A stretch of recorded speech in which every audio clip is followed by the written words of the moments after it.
Bonjour à toutes et à tous, on commence cette revue de presse en Italie avec la Serie A qui a fait son retour. L'AC Milan l'a emporté mercredi 2-1 contre la Salernitana et se relance un peu plus dans la course au titre en grappillant 2 points sur le leader Napoli. Les rossoneri ne sont plus qu'à 5 unités de Naples et peuvent y croire de nouveau si on en croit la Gazzetta dello Sport.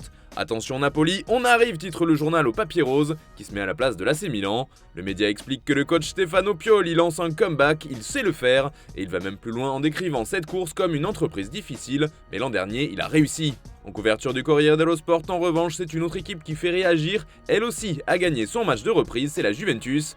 Max donne les chiffres, s'enflamme le quotidien transalpin, car la vieille dame ne s'arrête plus de gagner en Serie A. Au total, cela fait maintenant 7 victoires de suite pour les bianconeri, et selon le Corriere, Allegri fait des miracles. Allez, on part en Angleterre maintenant car ça jouait hier avec un sacré choc entre Manchester City et Chelsea. Ce sont les Sky Blues qui l'ont emporté 1-0 grâce à Riyad Mahrez qui a marqué à la 63e minute. Et ce vendredi, c'est le sauveur des Mancuniens qui fait la une des journaux outre-Manche, comme avec le Daily Star qui fait dans le jeu de mots et parle d'un joueur magique. On retrouve l'international algérien en une des pages sport du Daily Mirror, mais aussi du Manchester Evening News. Même chose avec le Daily Mail qui précise que ce sont les remplaçants qui ont sauvé Manchester City, car Mahrez a marqué quelques minutes seulement après être entré en jeu sur une passe de Grealish, lui aussi sorti du banc.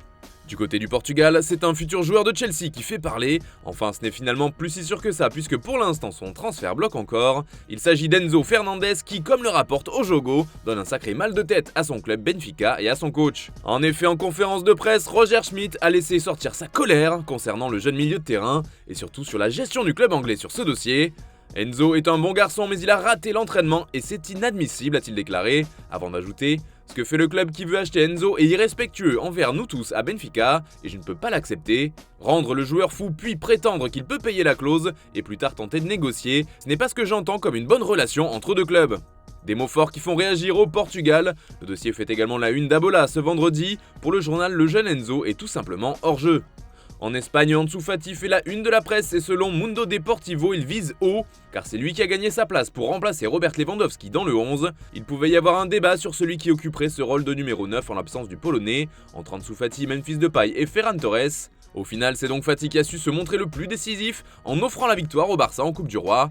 C'est aussi ce que rapporte Sport dans son édition du jour. Ansu a gagné le débat, titre le journal catalan.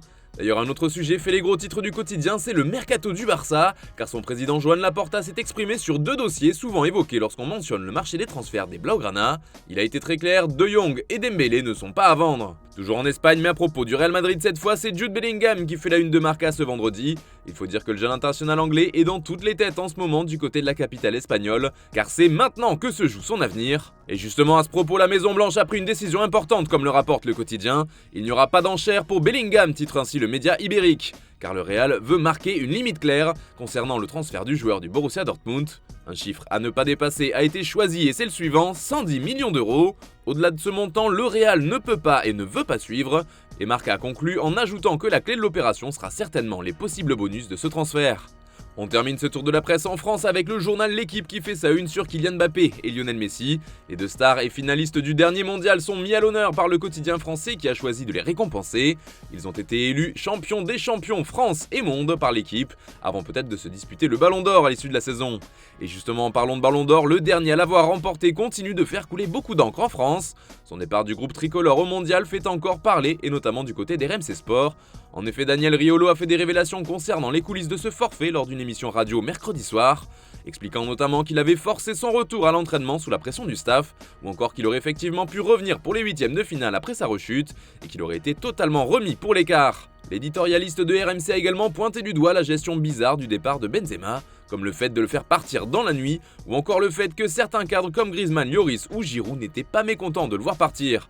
Depuis, l'entourage de l'équipe de France a tenu à apporter une autre version des faits, à répondre aux accusations. D'abord, l'encadrement des Bleus aurait laissé la possibilité à Benzema de rester au camp de base sans précipiter son départ du Qatar, mais c'est lui qui souhaitait partir au plus vite. RMC Sport précise malgré tout que l'attaquant aurait demandé à Mohamed Sanadji, directeur de la sécurité des Bleus, de saluer ses coéquipiers et de transmettre de sa part son soutien. On n'allait tout de même pas réveiller tous les joueurs à 5h du matin pour faire une haie d'honneur à Benzema, a répondu un proche des Bleus. Et puis, en l'absence de dossier médical normalement livré par le Real Madrid et reconnaissant un réel flou autour de l'état de santé du joueur, l'entourage de l'équipe de France reconnaît avoir globalement subi la situation de la blessure en question, mais assure que le diagnostic posé par le médecin des Bleus était le bon. Voilà, c'est tout pour ce matin, bonne journée à tous, on se retrouve tout à l'heure pour un nouveau JT, et demain pour la prochaine revue de presse sur Foot Mercato.